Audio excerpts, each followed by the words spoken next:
vous êtes sur RTL. .fr. 15h, 16h, On est fait pour s'entendre. avec Flavie Flamand sur RTL. Bonjour à toutes, bonjour à tous. Nous sommes en direct, je vous le disais, sur RTL. Merci d'être avec nous, mais également sur RTL.fr. Nous avons des caméras dans ce studio. Vous pouvez avoir le sentiment d'être avec nous, c'est génial. Soyez les bienvenus dans cette émission qui vous ressemble. Installez-vous confortablement, lâchez prise jusqu'à 16h. On vous écoute ici et on vous veut du bien. Alors qu'hier, nous parlions de notre société du Far West, de ses tumultes et de nos excès d'agressivité. Retour au calme aujourd'hui et aux confidences avec le sujet du jour. 15h, 16h, Flavie Flamand sur RTL. Un petit défaut physique, une origine sociale différente des personnes que l'on côtoie, un acte que l'on préférerait oublier et ceux que l'on peine à expliquer. Grandes ou petites, futiles ou profondes, chacun renferme en lui ses hontes. Et si, comme le disait Sartre, la honte passe quand la vie est longue, essayons quand même de prendre un petit peu d'avance tous ensemble et de parvenir à les dépasser. Alors pourquoi la honte nous frappe-t-elle sans relâche ? Comment s'installe-t-elle en nous ? On en parle avec nos invités. Une fois n'est pas coutume, je vais accueillir un homme en premier. Serge Tisseron, bonjour. Bonjour. Soyez le bienvenu. Merci d'avoir accepté notre invitation. Serge, vous êtes psychiatre, vous êtes psychanalyste. Je vous ai reçu toutes ces dernières années déjà pour vos ouvrages. Et celui-ci s'intitule « Mort de honte ». On le retrouve aux éditions Albin Michel. Est-ce qu'on peut mourir de ce sentiment qui nous empoisonne ? Heureusement, c'est exceptionnel, mais on peut désirer disparaître, c'est-à-dire mourir socialement. Et c'est vrai que les suicides liés à la honte sont rarissimes, heureusement, mais le fait de se retrancher, de vivre caché, de ne pas oser prendre la parole, qu'on nous y invite ou qu'on nous y invite pas, tout ça, c'est une forme de suicide social, et ça peut être lié à des hontes, en effet. Alors vous, c'est intéressant parce que on en apprend sur vous, Serge, Oui. tout au long de ce livre, parce qu'en fait, c'est une sorte d'enquête sur vous-même que vous avez décidé de mener un jour après avoir appris que vous alliez recevoir la Légion d'honneur. Donc, quel honneur! Et pourtant, vous n'avez pas su profiter de cette annonce, ni profiter de ce moment. Oui, j'ai eu une réaction de retrait caractéristique. Pourquoi on me fait ça à moi ? On va me compliquer la vie, il va falloir prévoir une cérémonie, trouver quelqu'un pour me la remettre. Mais vraiment, j'étais dérangé au sens où ça me faisait sortir de ma zone de confort, mais négativement. Enfin, je trouvais ça pénible. Et alors après, je me suis quand même dit, mais quelle drôle de façon de réagir.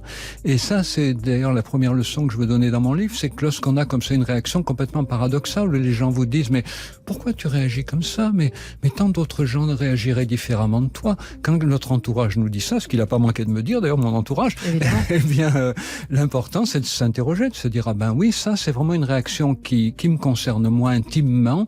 Comment elle s'explique ? Et là, en effet, j'ai réfléchi aux différentes raisons que j'avais eues dans mon existence, d'être gêné, par recevoir un prix à l'école, recevoir un compliment, et puis de secret de famille à honte familiale, j'ai remonté une chaîne jusqu'à un secret dont je n'avais pas pressenti encore l'importance. Et l'existence. À vos côtés aujourd'hui, Cécile Guéret qui vous écoute religieusement. Bonjour Cécile. Bonjour. Merci d'être avec nous, d'avoir accepté notre invitation. Vous êtes thérapeute gestalt, créatrice d'un blog, La Psy Buissonnière. Parce que vous n'allez pas que dans les grandes lignes droites, vous aimez bien aussi les sentiers battus. Racontez-nous, Cécile Guéret, l'effet que vous a fait le livre de Serge Tisseron. Je lui disais à Serge, en fait, hors antenne, il résonne en chacun de nous. Son histoire résonne en chacun de nous. Oui, j'étais effectivement très touchée à la lecture de ce livre que j'ai trouvé très délicat, en fait. Le premier mot qui me vient, c'est la délicatesse. La délicatesse dans la manière dont vous racontez, effectivement, comme vous tirez ce fil, votre propre histoire, mais la délicatesse aussi dans la manière dont vous parlez de la honte et dont elle peut être ressentie de manière très singulière par chacun, et qu'on ne peut jamais présager de ce qu'il y a derrière la honte. On ne peut jamais, il n'y a pas de recette, en fait. C'est-à-dire qu'il n'y a pas un événement qui mène à une honte, même si on sait qu'il y a des événements bien sûr plus forts à ce niveau-là, mais on ne sait jamais. Quand quelqu'un a honte, on peut jamais présager de ce qu'il y a derrière. Et ça, j'ai trouvé ça très délicat, ça m'a beaucoup touchée. Alors la honte, elle a plein de visages complètement différents. On va y revenir avec vous, évidemment, et puis avec nos auditeurs, parce que c'est vrai que quand on vous invite à parler de vos honte. On retrouve tout. Alors on a Ernest qui dit moi c'est mon nez il est trop long, c'est un roc, c'est un pic, c'est un cap, que dis-je, c'est une péninsule. Oui, vous vous rendez compte quand même avec un grand nez. Edmond Rostand vous a rendu hommage, Ernest. Mais ma mère, elle, le trouve beau, nous écrit-il. Et puis Mireille, elle ne connaît pas, elle a honte de rien, le ridicule ne tue pas, je vis pour moi, je me fous des autres. On reviendra sur le regard justement social. Et puis on a Anna qui nous parle aussi, on va peut-être lui parler en direct, Anna, de la honte de ses origines asiatiques. Et puis il y a parfois la honte aussi d'avoir commis un acte qu'on n'aurait pas voulu, dit une chose qu'on n'aurait pas voulu dire, commettre une maladresse. Voilà, tout ça, ça fait partie de ces choses qui nous empêchent un peu de dormir le soir. C'est fou parce que nos hontes, elles reviennent toujours quand on va s'endormir. Je sais pas si vous avez remarqué. Et en fait, au moment où on va se coucher, il y a une sorte de frontière comme ça. Et hop, nos hontes viennent nous hanter. Et puis parfois, on a du mal à trouver le sommeil. On en parle avec vous. Tout va bien, hein? On est jusqu'à 16h en direct sur l'antenne d'RTL. Et dans un instant, vous allez entendre le témoignage d'Anaïs. Et je suis persuadée que vous allez vous retrouver dans ce qu'elle a à nous dire. À tout de suite. Journée exceptionnelle. Flavie Flamand sur RTL, on est fait pour s'entendre. On parle de nos hontes aujourd'hui et c'est un livre qui nous a inspiré justement ce sujet. Mort de honte de Serge Tisseron. Serge Tisseron, vous le connaissez, hein, il est psychiatre, psychanalyste. On vous a reçu pour plein d'ouvrages différents et notamment Les Secrets de famille. Bon, on n'est pas loin non plus, hein, du Secret de famille dans votre livre. C'est aux éditions Albin Michel et c'est un voyage passionnant au cœur de vos hontes à vous, mais du coup qui rejoignent tellement les nôtres. À vos côtés, Cécile Guéret. Merci d'être avec nous, Cécile. Cécile, elle est thérapeute Gestalt et vous l'entendez régulièrement dans cette émission. C'est important parce que vous me disiez il y a un instant, en fait, il faut parler de nos petites hontes. Ce que l'on considère comme des petites hontes, comme si la honte avait été honteuse, je dirais. Oui, il y a eu beaucoup de choses écrites sur les grosses hontes liées à des actes extrêmes dans des situations de guerre, torture, déportation, tout ça existe. Mais le quotidien de nos hontes, finalement, c'est quelque chose qu'on a de la peine à aborder. Presque on a honte de dire qu'on a honte de petites choses. Mais ce qu'il faut comprendre, c'est que quand on a honte d'une petite chose, souvent, c'est la réactivation d'une honte qui concernait d'autres choses. Peut-être des choses qu'on a vécues tout petit d'ailleurs, mais peut-être aussi des hontes familiales que nos parents nous ont transmis à leur insu. Et la honte, comme je l'écris, c'est un petit peu comme des assiettes qui s'empilent, une petite, puis une autre par-dessus. Bien sûr, chacune pèse pas lourd, mais si on laisse les hontes s'accumuler, ça pèse très lourd. Ouais. Et puis on peut être prédisposé aussi à la honte par une éducation, par des choses qu'on nous a dites ou pas dites, justement. Si vous le voulez bien, on va accueillir Cécile, Anaïs sur cette antenne et on va pouvoir échanger avec elle. Bonjour Anaïs. Bonjour Flavie. Bienvenue sur RTL Anaïs, merci d'être avec nous. Alors c'est marrant parce que la honte que vous ressentez, j'ai du mal à dire la honte, la petite honte que vous ressentez parfois, qui vient vous mordre, parce que c'est une morsure la honte, c'est pas... moi je l'ai vécu et je pense que beaucoup de gens la vivent. Racontez-nous un petit peu, d'où venez-vous ? Je viens de Bourgogne, de Dijon précisément, et ça fait 2 ans que je suis à Paris pour mes études. Et comment ça se passe alors ? Ça va à peu près, mais par contre j'ai un cercle d'amis qui est complètement différent de mes amis en Bourgogne.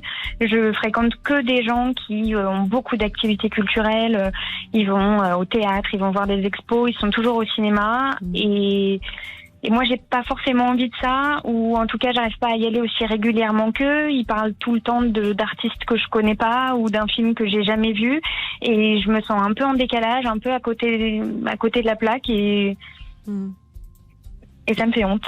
Alors, qu'est-ce qui vous fait honte concrètement, si on devait mettre des mots sur cette honte? Alors, ce sentiment-là d'être en décalage, je le comprends parfaitement. Mais qu'est-ce qui vous fait honte? Je me dis qu'on a le même âge, on devrait avoir des vies similaires, et je comprends pas pourquoi eux ont envie et arrivent à faire des choses, et que moi en fait rester chez moi ça me va bien, et j'ai pas envie de faire autant qu'eux. Ouais. Mais vous avez honte de quoi? D'un manque de culture? Oui, ouais. Complètement. Honte d'un manque d'énergie, selon vous? Aussi, et puis j'ai toujours peur de faire une blague qui tombe à côté parce que j'ai pas la référence culturelle que eux auraient, et du coup la plupart du temps je reste à côté, je me tais, je souris, et j'essaye de prendre le plus d'informations possible pour ensuite ressortir des choses mais qui m'appartiennent pas, qui sont pas dans mes références. Du coup j'ai l'impression d'adopter un comportement qui est pas le mien. Quand vous rentrez en province, quand vous rentrez en Bourgogne et que vous retrouvez vos potes de Bourgogne, vous sentez une différence ou vous avez tout à coup l'impression de rentrer dans un bain à la bonne température? C'est un peu compliqué parce que d'un côté, c'est comme vous dites, un bain à la bonne température, et de l'autre, j'ai aussi envie de leur rapporter les choses que moi j'ai appris avec ces cercles d'amis-là aussi, et je sens que là, il y a du coup un deuxième décalage. Du coup, j'ai l'impression de jamais vraiment être à ma place. Et vous êtes un peu apatride. On peut dire ça. Vous êtes un peu entre deux mondes, là, deux terres, et puis vous savez plus vraiment à laquelle vous appartenez, et puis le sentiment en fait que les codes ne sont pas les mêmes, comme si vous faisiez un voyage mais que vous étiez arrivé en milieu de chemin, quoi, en fait, comme si vous n'étiez pas arrivé à destination entre la province et Paris. On peut dire ça. Ouais.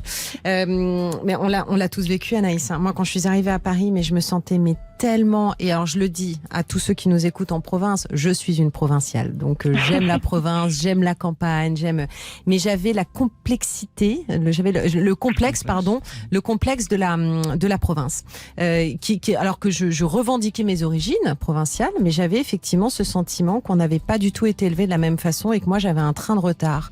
Et ce qui est intéressant, c'est de savoir qui a un train de retard dans l'histoire, hein, et qui a un train d'avance. Mais on va en parler dans un instant. Vous restez avec nous, Anaïs ? Oui. Serge Tisseron et Cécile Guéret sont avec nous. On se retrouve tout de suite sur RTL. Flavie Flamand sur RTL. 15h, 16h, on est fait pour s'entendre. Avec Flavie Flamand sur RTL. Alors aujourd'hui, on se dit tout. On parle de nos hontes. Alors il y a les grandes hontes et puis il y a les petites hontes. Mais pourtant la morsure est parfois la même. Hein, quand la honte nous étreint, c'est difficile. Hein, on peut pas dire ça me fait moins mal que là. Hein. En réalité, la honte est un sentiment universel qui s'exprime bien souvent de la même façon et c'est très désagréable, n'est-ce pas, Anaïs ? Oui. Oh. Alors, vous venez de nous raconter votre histoire, c'est hyper intéressant. Moi, j'ai l'impression tellement de m'entendre il y a une vingtaine d'années, 25 ans même, 20 ans, quand je suis arrivée à Paris. C'est la honte d'être provinciale et surtout d'avoir le sentiment d'être en décalage avec cette vie parisienne dont on pourrait dire qu'elle est trépidante, culturelle, ouverte, intelligente. Et alors, vous avez tellement de choses à apporter, Anaïs, avec vos origines, vous qui venez de province. Vous n'avez pas le sentiment que vous pouvez donner, vous aussi, en retour, de tout ce que vous pouvez recevoir de la part des autres ? Pas pour le moment. Peut-être que ça viendra, mais je crois que pour le moment, c'est encore un peu tôt. Je sens plutôt que j'ai beaucoup de choses à apprendre et puis à essayer de trouver un équilibre qui soit vraiment moi, mais des choses à leur apporter, non, pas encore. Alors, je vais me tourner vers nos invités. Serge Tisseron, qu'est-ce que ça vous inspire ? Anaïs, on est nombreux à vivre ça. Oui. Alors déjà, j'ai l'impression qu'Anaïs peut surestimer un peu la compétence de ses interlocuteurs. Hein. Il y a quand même tout un aspect tape à l'œil, culture d'emprunt. Voilà, ces interlocuteurs ne connaissent pas forcément aussi bien ce qu'ils disent connaître que ce qu'ils font semblant de le connaître. Je crois qu'il faut qu'Anaïs soit consciente que la vie des grandes villes, la vie parisienne, c'est ça aussi. Hein, c'est remettre plein les yeux. Donc un peu d'esbrouf. Halte les complexes. Voilà, un peu d'esbrouf. Mais aussi, je pense qu'il faut qu'elle change un peu de point de vue, qu'elle se dise plus, que vous disiez plus, Anaïs, je suis décalé par rapport à eux. Considérez qu'ils sont aussi décalés par rapport à vous. Hein. C'est-à-dire qu'il y a des choses qui ont dû vous intéresser quand vous étiez enfant, adolescente. Essayez de les valoriser à leurs yeux, voilà, parce que si vous vous mettez toujours à leur écoute et que vous avez l'impression que vous leur donnez l'impression que vous ne pouvez rien leur apporter, vous ne créez pas une situation de réciprocité qui est propice à la création d'une vraie relation. Au lien, quoi. Voilà, je crois qu'il faut vraiment que vous voyez, mais sur quoi je peux moi montrer que j'ai une compétence. Mais il n'y a pas de grande et de petite compétence. Hein. Connaître la vie des libellules, connaître Proust, c'est des enrichissements mutuels. Hein. Faut pas porter de jugement là-dessus. Racontez-nous la BD pour vous. Ah ben oui, alors moi, quand je suis arrivé en Hippocagne, alors j'avais que des camarades de bonne famille en général, hein, et en plus qui connaissaient très très bien et beaucoup mieux que moi la grande littérature, hein, comme on dit, les grands auteurs. Et alors moi, je n'avais lu pratiquement que des BD, alors bande dessinée. Alors j'ai parlé de bande dessinée, et puis j'ai dû en parler avec tellement de passion que ça les a intéressés. Et donc du coup, on a créé une sorte de réciprocité. Eux me parlaient de de James, de Proust, de Stendhal, et moi je leur parlais de Gottlieb, de Reiser, et du coup ça les amusait, et du coup on a pu construire une relation où on s'apportait mutuellement quelque chose. Alors évidemment eux pouvaient dire Tisserand il nous distrait, moi je pouvais me dire eux ils m'instruisent, mais en tout cas ce qui était important c'était une vraie réciprocité. Cécile Guéret. Oui, ce que je trouve important dans ce que dit aussi Anaïs, c'est que la honte, ça atteint notre sentiment d'appartenance. Et c'est là où c'est extrêmement destructeur, c'est que le sentiment de honte nous isole, elle nous coupe des autres. Et d'ailleurs, pouvoir sortir de la honte, ça passe aussi, je crois, par l'autre, justement, par la possibilité, comme le disait Serge Tisserand à l'instant, à retrouver une réciprocité, à sentir qu'on peut être accepté avec tout ce qu'on est, y compris nos failles, nos difficultés, notre ignorance sur des tas de sujets, parce qu'on est tous ignorants de tas de choses, même si on en sait d'autres, et de sentir comme on peut se nourrir les uns les autres. Ça permet effectivement de petit à petit pouvoir se sentir plus considéré et sortir de la honte. Est-ce que vous avez l'impression aussi, Anaïs, que Paris est méprisante ? Non, j'ai pas eu. Justement, c'était une de mes peurs en arrivant à Paris. Je ressens pas ça, mais j'ai l'impression qu'il y a des choses à mettre en avant et il y a des choses où c'est de bon ton de dire qu'on les a faites ou vues. Et j'ai l'impression qu'il y a un espèce de bon goût commun qui doit être valorisé. J'entends. Vous savez que Paris, c'est Cécile qui nous le disait, et on terminera là-dessus, est composé à 80% de personnes qui viennent de province. Je sais rien, mais c'est que des provinciaux à Paris, en fait. En réalité, vous savez, on vient tous de province. Que des provinciaux qui rêvent de revenir en province, d'ailleurs. Exactement. Non, mais en tout cas, je vous remercie. Ce qui est intéressant, Anaïs, et vous allez rester à notre écoute, j'imagine, c'est qu'on va parler de ce positionnement dans lequel on se met. C'est pas simplement que les gens nous mettent dans cette position, c'est que parfois, nous, on a une tendance à se sous-estimer et c'est comme ça que on génère certaines hontes. Anaïs, moi je vous embrasse et merci on vous souhaite beaucoup. Plein de bonnes choses. Et puis profitez bien de la vie et de l'oisiveté aussi de temps en temps. Vous avez bien raison. Salut Anaïs, au revoir. Au revoir, bonne émission. RTL, On est fait pour s'entendre. Cannes, 20h. .fr. Flavie Flamand sur RTL. On est fait pour s'entendre. On parle de la honte cet après-midi. On a entendu Anaïs avec...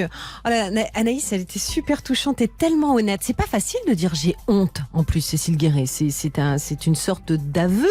Voilà. Et elle nous a expliqué qu'elle avait honte, entre guillemets, de ses origines et de ce qu'elle considérait comme étant un manque de culture. Alors que je suis persuadée qu'elle a autant à apprendre qu'elle apprend des autres. On va parler, si vous le voulez bien maintenant, de la honte de nos origines, qui ne sont pas simplement des origines géographiques. La honte de nos proches, la honte des parents revient régulièrement dans les messages que l'on reçoit.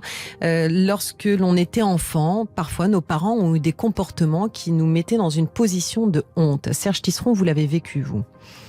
Oui, je l'ai vécu à plusieurs reprises, mais l'événement qui m'a le plus marqué, c'est que ma mère voulait me garder toujours près d'elle, donc elle ne voulait pas me mettre à l'école maternelle. Et lorsque finalement, sur la pression de voisins qui voyaient bien que ma mère était en grand problème pour exercer ses fonctions maternelles, elle accepte de me mettre à l'école maternelle une première journée et elle ne vient pas me chercher parce qu'elle s'est endormie à la maison. Elle vous a oublié. Et elle m'a oublié.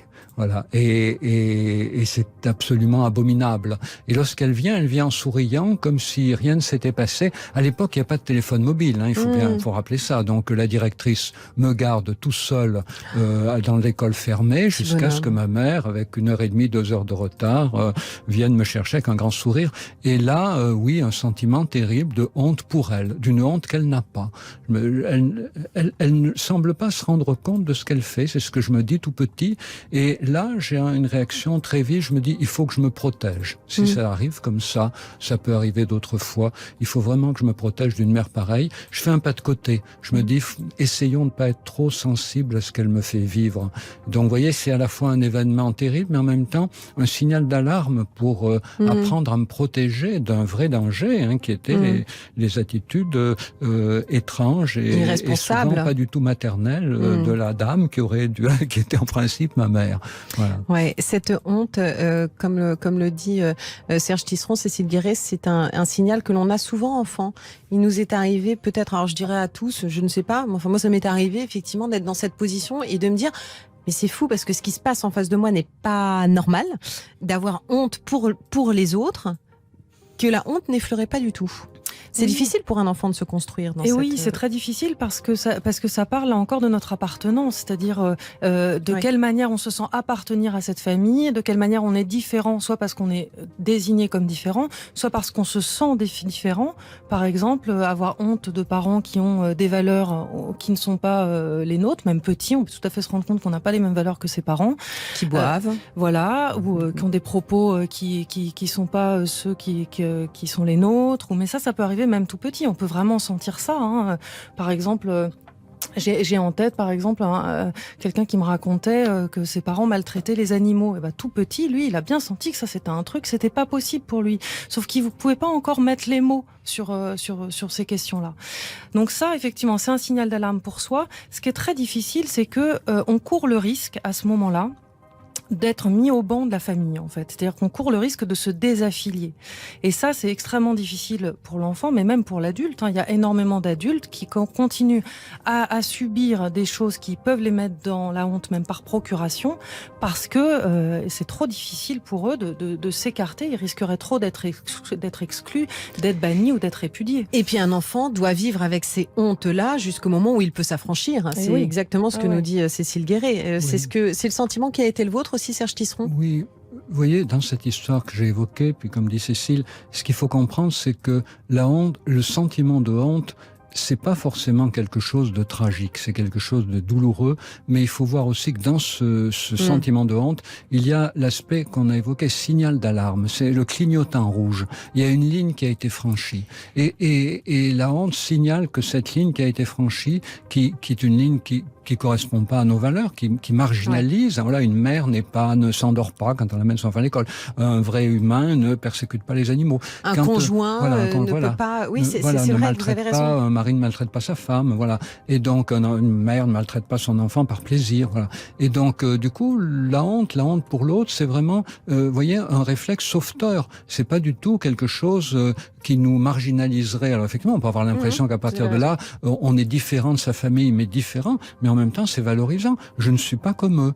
Et c'est important de se rendre compte qu'il y a cet aspect positif dans le sentiment de honte. Le sentiment de honte, ça peut être le moment où on quitte où on a le sentiment de quitter son groupe, d'être marginalisé, d'être à la limite retranché du genre humain. Mais il y a aussi le fait que ce sentiment de honte nous informe sur une ligne rouge à ne pas franchir. Moi, je ne maltraiterai pas les animaux. Moi, je ne m'occuperai pas de mes enfants comme ça. En fait, il y a des hontes saines. Oui, il y a des hontes qui font partie de notre construction en tant qu'individu. C'est-à-dire que ça fait partie des valeurs qui sont les nôtres et on sent que cette ligne rouge, pour nous, non, c'est pas possible. Donc il est des hontes dont on ne doit pas culpabiliser. Bien au contraire, il est des hontes qu'il nous faut absolument écouter. Dans un instant, nous allons accueillir Anna sur cette antenne. Céline est aussi en ligne. Dis donc, ça en fait du monde pour parler. À tout de suite sur Jusqu'à 16h sur RTL. On est fait pour s'entendre avec Flavie Flamand.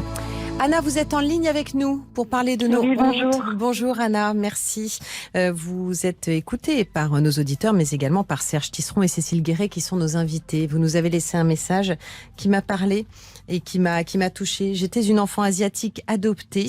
J'avais honte de tout ce que j'étais. Je voulais être blanche comme les autres. Oui, effectivement. Donc moi, j'étais un enfant adopté en Asie. Et donc j'ai toujours été habituée à être une sorte d'objet de curiosité dès les petites classes quand les enfants apprennent à reconnaître ce qui est semblable et ce qui est différent. Ouais. Mais au collège, la différence devient un motif d'exclusion et de haine.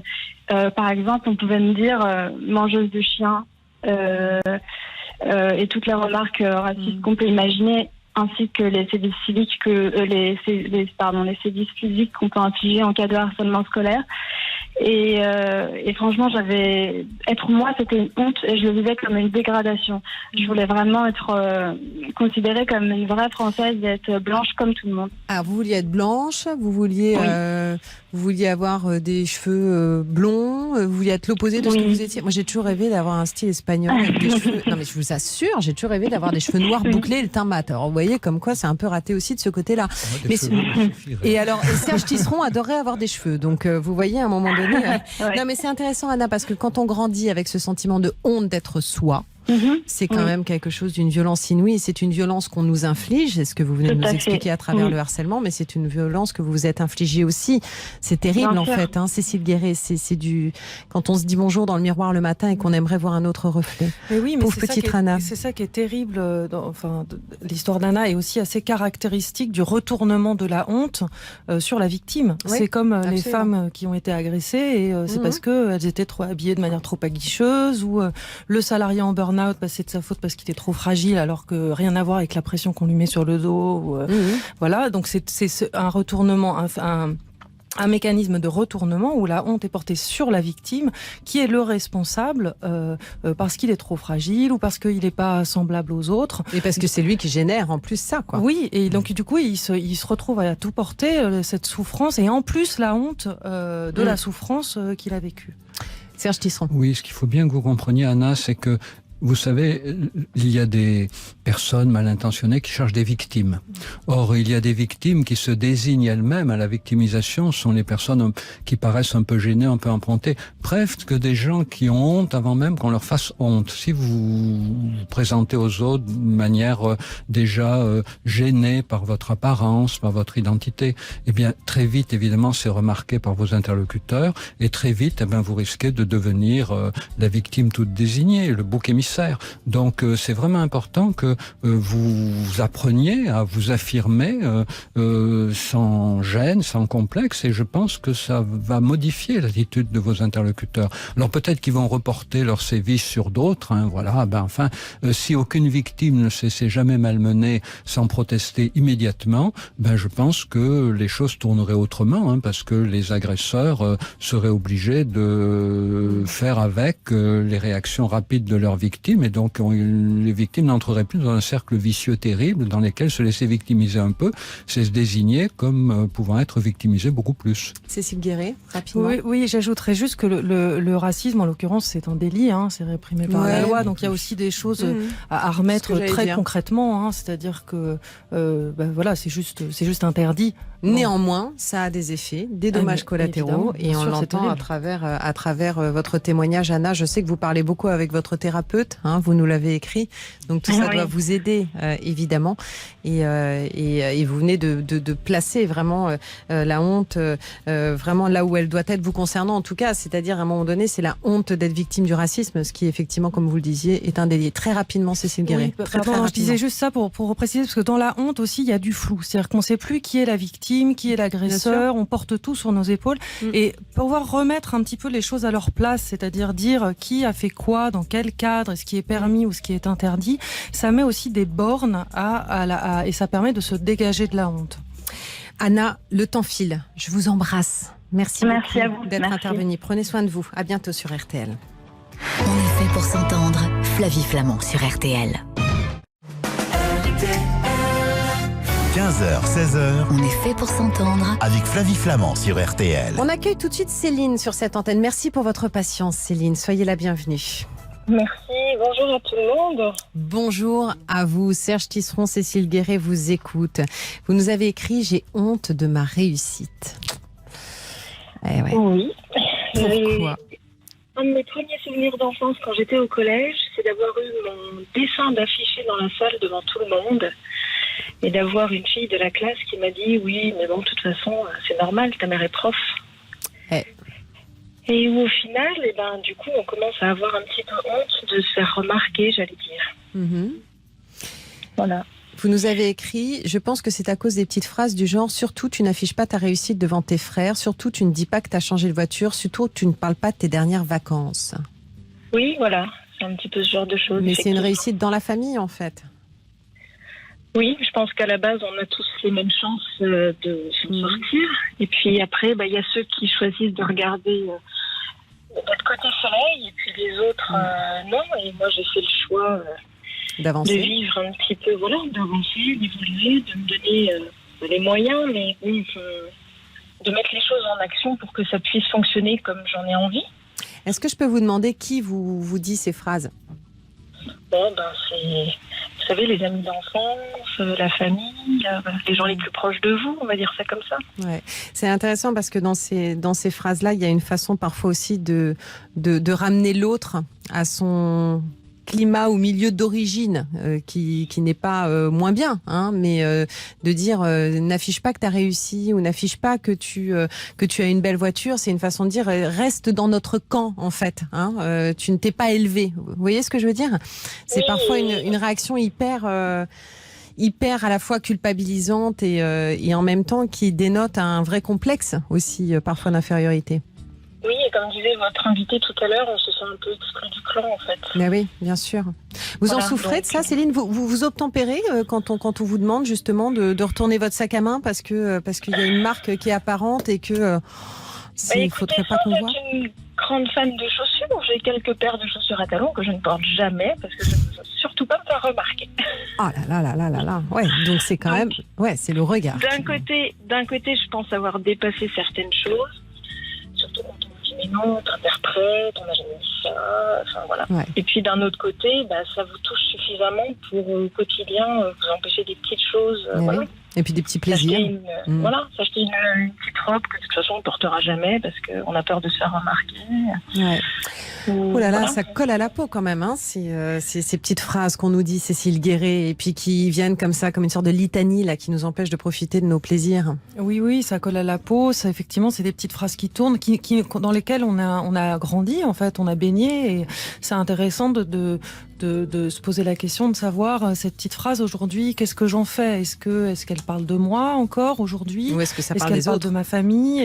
Qu'est-ce que j'en garde ? Est-ce que je rajoute un mot, par exemple ? Est-ce que je l'enlève ? Je rejette tout ? Ça peut être intéressant de regarder aussi comment aujourd'hui on se les réapproprie ou pas. Serge Tisseron. Oui, et puis ces petites phrases, essayez de comprendre aussi l'intonation qui les accompagne, parce que quand des gens autour de vous vous disent n'affiche pas ceci, n'affiche pas cela, est-ce que ça veut dire tu pourrais faire de la peine à tes frères et sœurs, ou bien est-ce que ça veut dire tu pourrais fâcher des gens contre toi? Et donc je crois qu'il faut aussi, parce que ces intonations, même si on ne les réalise pas, même si on n'en perçoit pas clairement l'intention, elles nous marquent. Donc c'est bien aussi que vous compreniez comment ce qui vous est dit vous marque, peut-être même au-delà du contenu explicite, mais dans les intonations qui leur sont associées. Puis je vais vous donner un petit truc. Moi, quand j'achète des vêtements, ça m'arrive de temps en temps, j'ai souvent gêné comme vous pour les porter et tout, parce que souvent ils sont un peu excentriques ou un peu chers. Et alors ils font un long séjour dans mon armoire, et au bout d'un an et demi, en général, je suis tout à fait réconcilié avec eux. Oui, donc ça finit par venir. Voilà. Ouais, avec le temps, en fait. C'est ce que disait Sartre en début d'émission, quoi. Avec le temps, ça passe. On va embrasser Céline. On a un vrai problème de communication avec Céline, mais on a bien entendu ce qu'elle voulait nous dire, et je suis persuadée beaucoup d'auditeurs se sont retrouvés dans son témoignage. Céline, on vous embrasse. Merci pour votre confiance, et nous, on se retrouve tout de suite sur RTL. RTL. On est fait pour s'entendre. Fiat. RTL. On est fait pour s'entendre. Flavie Flamand sur RTL. En voilà une émission qui était intéressante sur les hontes. On n'aura pas pu parler de tout, évidemment, hein, Serge Tisseron. On va laisser nos auditeurs découvrir votre ouvrage Mort de honte, et avec aussi cette histoire de BD qui vous a sauvé. Le dessin, l'expression, finalement. Oui. Ce qui est formidable dans la bande dessinée, c'est les mimiques, c'est les personnages, c'est les attitudes. Et moi, ça m'a beaucoup aidé à me rendre compte parfois de choses qui m'étaient dites dans ma famille, mais ça m'a permis de me rendre sensible au visage des gens qui me les disaient. Je crois qu'autour de la honte, il faut apprendre à être attentif au visage, au regard, au sourire. Aux intonations, disiez-vous aussi. Aux intonations. Voilà. Tout ce que la bande dessinée, surtout la bande dessinée satirique, valorise, c'est-à-dire l'apparence, pas seulement le contenu de ce qui est dit, mais la manière dont c'est dit. Et souvent, la honte se glisse là, dans la manière dont c'est dit. C'est une façon de décrypter et de mieux connaître parfois aussi son interlocuteur et de comprendre pourquoi, effectivement, il nous dit ça. Mort de honte, c'est l'ouvrage de Serge Tisseron aux éditions Albin Michel. Cécile Guéret, merci beaucoup. Merci à vous. Je rappelle votre blog La Psy Buissonnière et à très bientôt. Et puis je sais que vous écrivez, donc vous viendrez bientôt avec votre livre. Ouais, j'essaye, mais ça va venir. Demain sur RTL, dès 15h en direct, on parlera d'amour, certes, mais aussi de nos doutes, parce que c'est souvent une fois qu'on l'a trouvé qu'on se pose le plus de questions. Sommes-nous faits l'un pour l'autre? Mais en fait, est-ce que le partenaire idéal, ça existe? Bref, comment savoir si on est avec la bonne personne? Et le sait-on jamais, justement? Tout de suite, voici Laurent Ruquier et les grosses têtes. De ce côté-là, vous êtes sûr de ne pas vous planter. Et moi, je vous embrasse. Prenez soin de vous. Et je vous dis à demain sur RTL. Vous écoutez RTL et il est 16h.